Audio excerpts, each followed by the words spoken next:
प्रेम से बोलो शंकर भगवान की जय। छोरी पगलैया शिवजी फैशन में आई ना, छोरी पगलैया शिवजी फैशन में आई ना। बादशाह के छोरी शिवजी गड़िया पर चढ़ी ना, बादशाह के छोरी शिवजी गड़िया पर चढ़ी ना।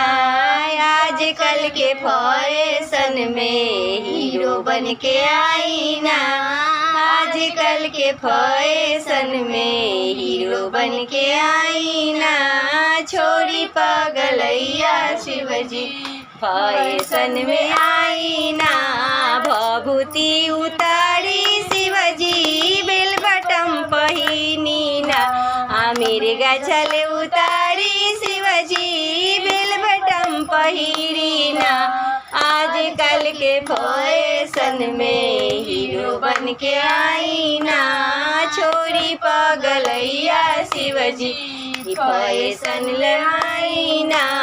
भभूति उतारी शिवजी पाउडर लगाई ना, भभूति उतारी शिवजी सेंटवा लगाई ना।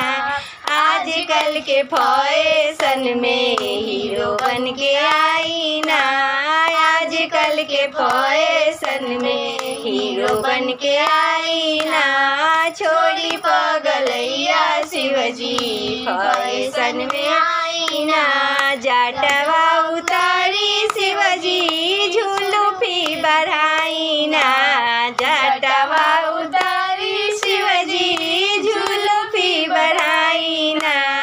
आजकल के फैशन में हीरो बन के आई ना, आजकल के फैशन में हीरो बन के आई ना।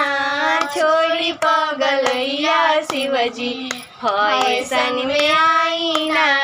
भंगिया के छोरी शिवजी मिठाइया त खाई ना, भंगिया के छोरी शिवजी मुरमुंडिया त पी ना। आजकल के फैशन में हीरो बन के आई ना, आजकल के फैशन में हीरो बन के आई ना। छोरी पगलैया शिवजी फैशन में आई ना।